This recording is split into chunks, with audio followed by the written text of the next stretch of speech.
Hey you guys, welcome or welcome back to my channel. My name is Mink, and of course this is Mink's Kinks, and today is day 7 of Minksmas, which means we have another upload. So I am talking to you guys about books today.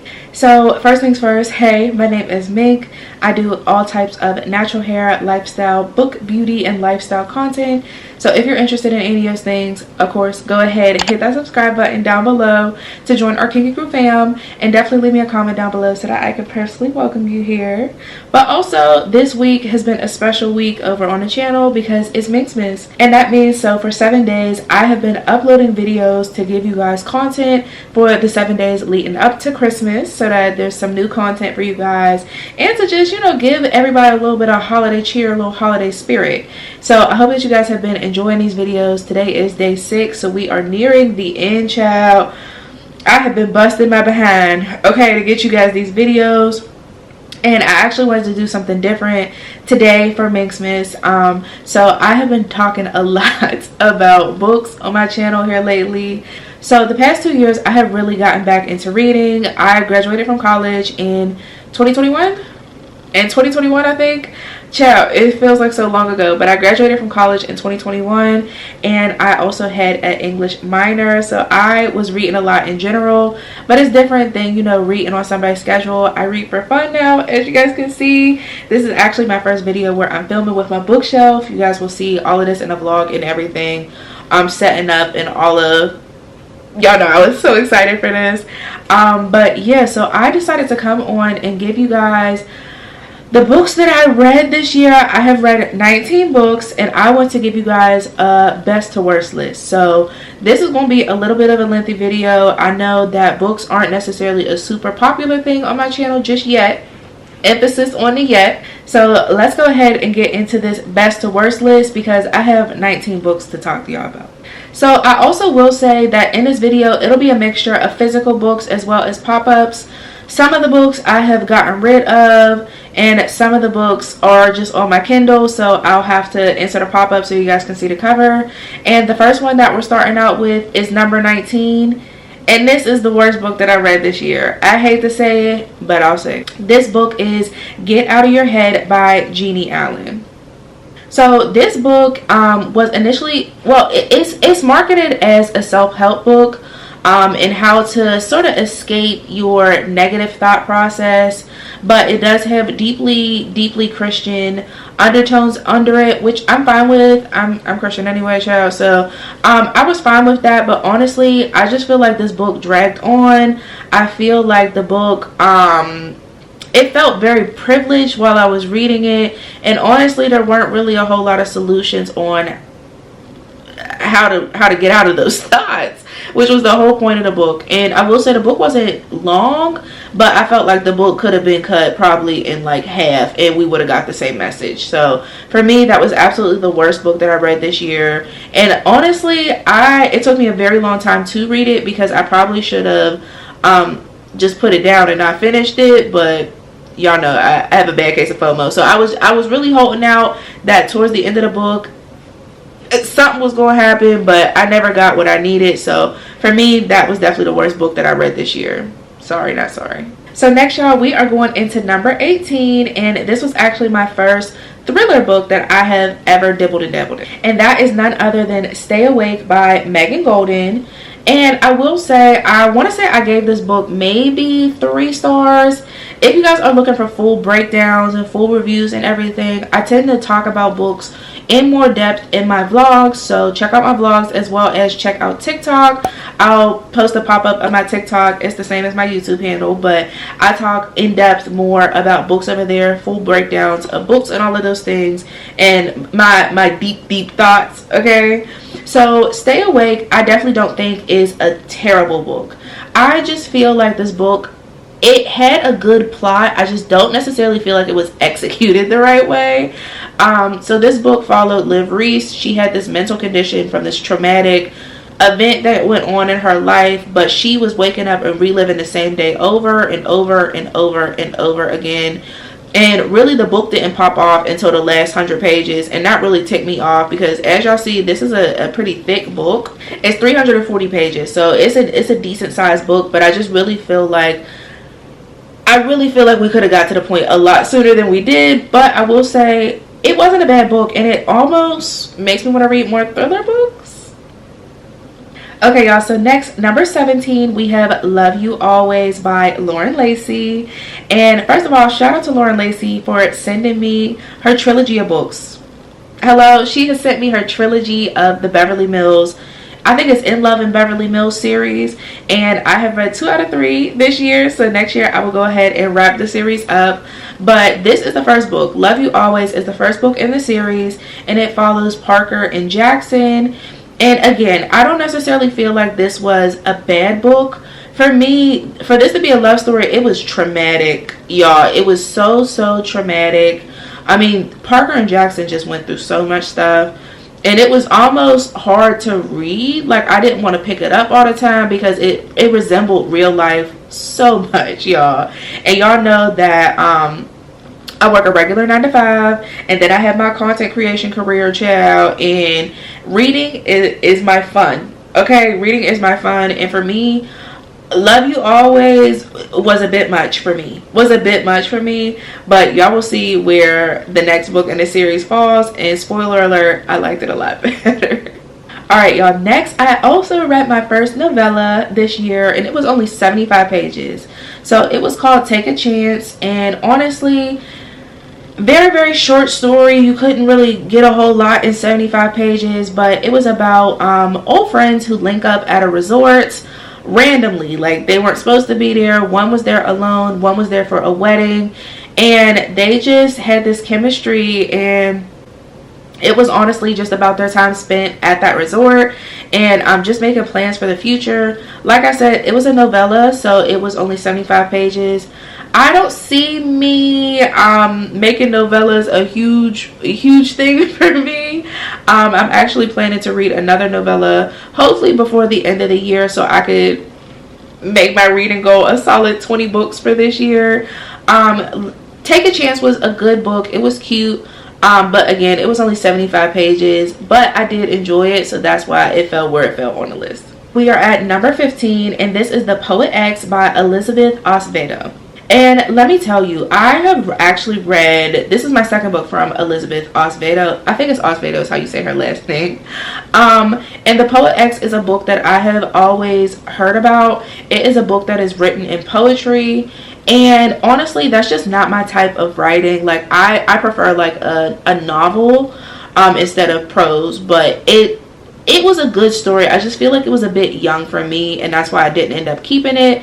It follows Xiomara Batista, I want to say was her last name, and she was just like a 16-year-old girl, a lot of growing pains. Her family was deeply religious. She's dibbling and dabbling, and you know, her sexuality and getting those boys and just her own identity. And I wish that I would have found that book a lot sooner, but I didn't. I found it as a 24-year-old woman, and I just, though I was able to relate, it was definitely a little too young for me. But it was a good book, and I highly recommend to young girls to read. I think it's a great book, but for me, it just wasn't something that I felt at the age that I'm at I needed to keep. Next is also another book that was written in poetry, and this is called Nothing Burns as Bright as You by Ashley Woodfolk. And I actually did really like this. This is about 2 girls who were best friends turned lovers, and they're young. I don't think it says specifically how old they were. This book also deeply intrigued me because it didn't name the girls.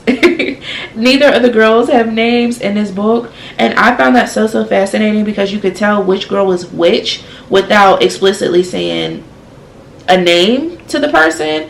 And I love that the author was able to do that. But I really did enjoy this book. It was like almost forbidden love-ish, and it was one of those books that I felt like I hadn't really read before. So for me, this book really gave, I love you so much that I have to let you go.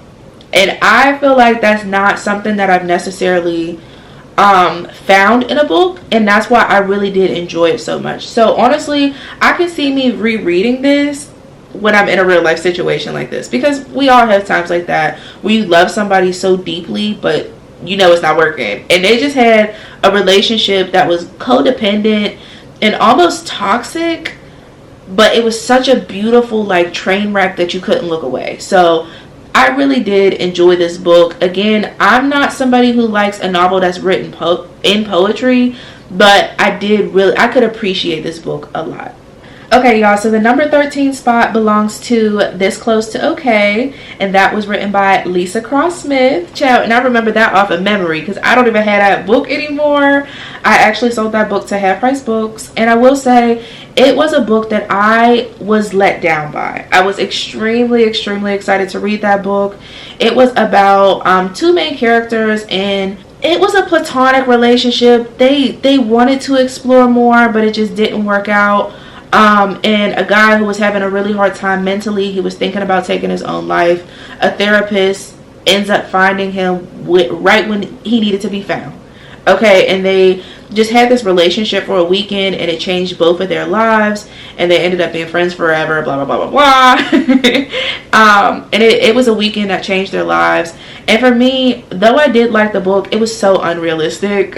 Like, she just let this man into her house who she didn't know from a can of paint, into her house. He could have killed her. Like, anything could have happened. And for me, it was so hard to not acknowledge that in the book. It definitely reminded me of human kindness, and that it does exist, and that how deeply humans need relationships. But I also couldn't ignore the fact that there were a lot of red flags that happened there. And also, I feel like the book dragged a little bit. It definitely dragged a little bit. But I will say I would pick up something else by Lisa Cross Smith as well. Alright, y'all, so the next book that I have here was something that I read early on in 2023. And the number 12 spot, of course, belongs to The Defining Decade, Why Your 20s Matter and How to Make the Most of Them Now by Meg J. And I will say, I feel like this is a very good book. When you start to spiral, you guys know, if you don't know, now you know, I will be turning 25 in February, which is crazy to say out loud, child, but I will be turning 25.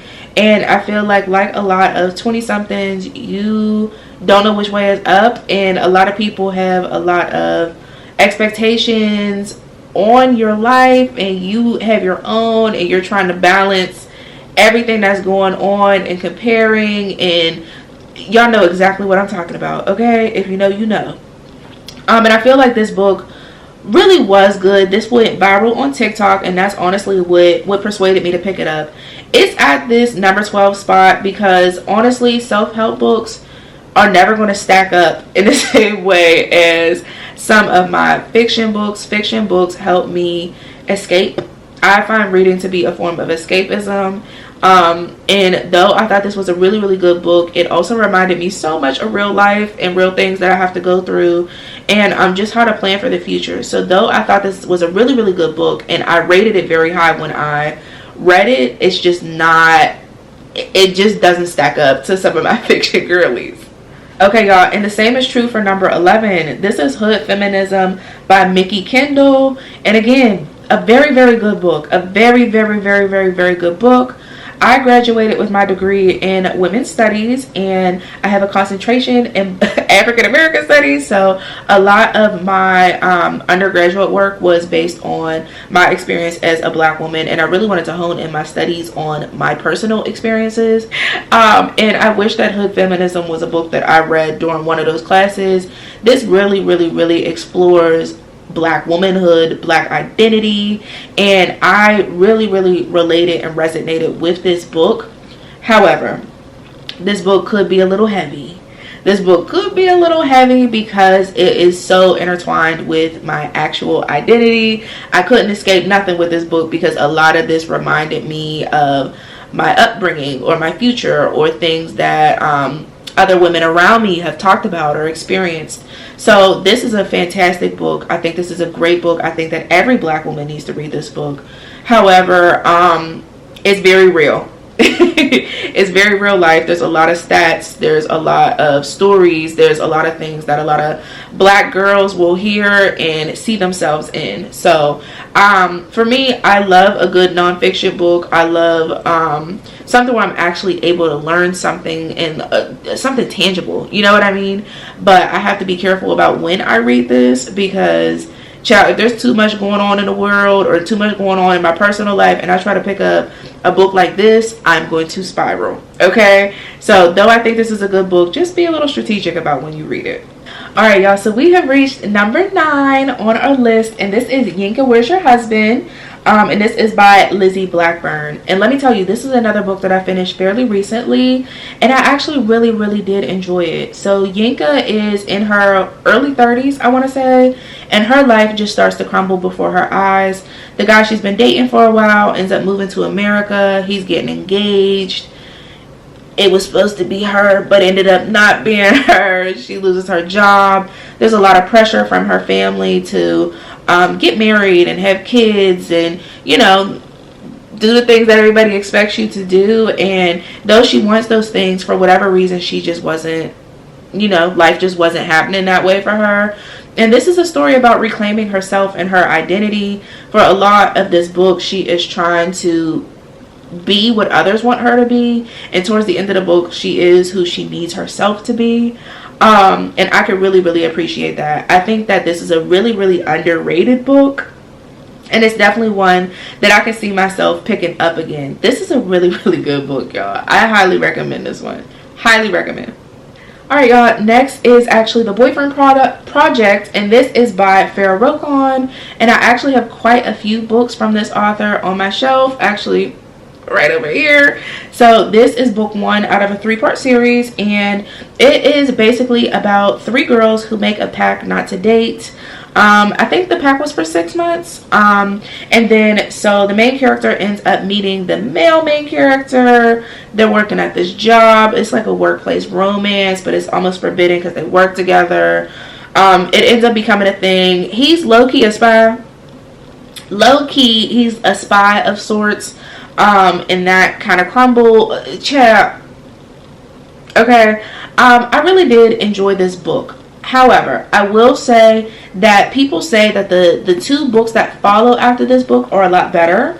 So I'm thinking that when I go back to read the rest of the series, I'm going to reread this and then read the other 2, because I'm gonna need a refresher first and foremost. But also, I did remember liking this book, but I want to see how it compares to the hookup plan and the dating plan. So, but what I understand, Farah Rokon was a really good writer, and I really did enjoy this. She's also the author of Almost There, which is the remake of The Princess and the Frog. Okay, y'all, so lucky number 7 is actually 7 Days in June by Tia Williams. And let me tell you, I want to say this is one of the first books I read in 2023, and the TikTok girls were eating me up because I honestly feel like this book was very overhyped. I will say it's a good book. It's definitely a good book. It was a little slow getting into it. And this is a book that I feel like you either love or like. I haven't heard anybody just like flat out hate it, but it's one that you either love or like. Now this is a very realistic book. They go through a lot of real life problems. Both of them have traumatizing childhoods, and they spent a week together as young adults together, and they're trying to recreate that. They've been writing to each other all of this time. And I will say it's a good love story. It's definitely realistic, and it gives very much real life. But for me, it gave kind of trauma bond. Like, and that's what was making the girls mad over on TikTok. It gave me kind of trauma bond. So I think it's still worth the read, and it's definitely a book like I kept. But for me, I think that this is a romance book for a specific moment, and I feel like it's also one that I feel like I may need to read again when I'm a little bit older, because it gave me trauma. It gave me trauma. The next book I have here for number 6 is The Neighbor Favor by Christina Forrest. And let me tell y'all, the next part of this book comes out in 2024 in February, and I am very, very excited. So the Neighbor Favor was definitely more on the lines of like a fluffy romance. It's not the fluffiest book that I've read. The fluffiest book is the next book. But this is definitely a very, very good book. I will say this book is a little bit long. It pushed 400. Yeah, this is 400 pages. And it was a little bit long, but I did think it was a really, really cute book. I wouldn't say it's necessarily realistic, but it was a very cute read, and definitely like a good like palate cleanser type of read. Okay, y'all, so the next book that I have, I literally finished this 2 days ago, and this is another one from the Beverly Mills series by Lauren Lacey, and this is Love You Finally. And let me tell you, I was so surprised by how much I liked this book, because y'all saw that Love You Always was towards the bottom of this list. Love You Finally is definitely a heck of a lot better to me. So Avery is one of 3 daughters, 2 of which were adopted. So Avery is a black girl in a very interracial family, and she's deeply insecure and wants to be accepted and yearns for her birth mother's love. And then she meets her birth mother and everything goes to hell. And she has this best friend who has been there from the beginning, and it was always clear that they were going to end up together. But for Avery, she had to do everything before she came back to Deacon, and just watching their love story together was just so beautiful. They went through so much, and I just felt like I don't know. I really liked Love You Finally. So much so that I'm really excited to read the 3rd book in this installment and see what happens with Gabe and Izzy. That's the 3rd part. And then I know the author is doing more like spin-offs with other people in the book. So I'm really excited. Okay, y'all. So now we have made it to number 5. And this is where it really started to get hard, pinning down what books went in what order. And so the next book that I have is none other than By the Book by Jasmine Guillory. Y'all. Wow.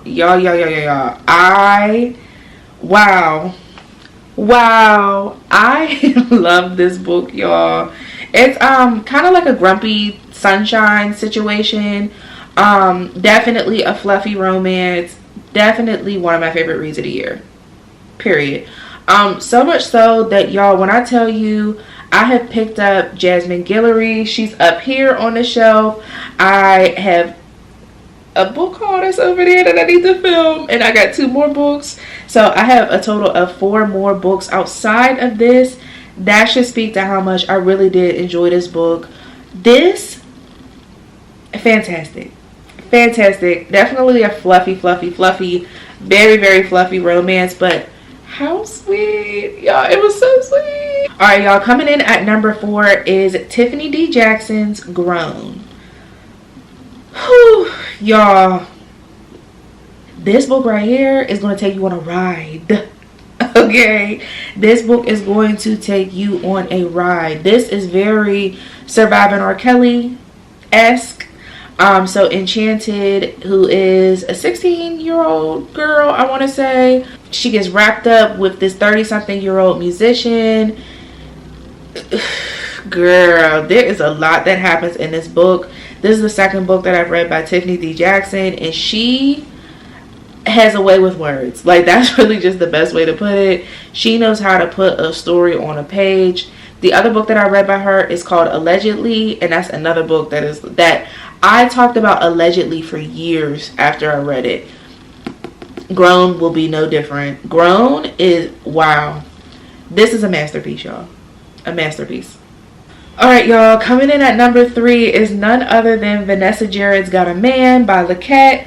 Again, there's going to be another part of this book coming out in 2024. I don't remember specifically what month, but wow. I love this book. This was a 5-star read. All top 5 of these books were 5-star reads.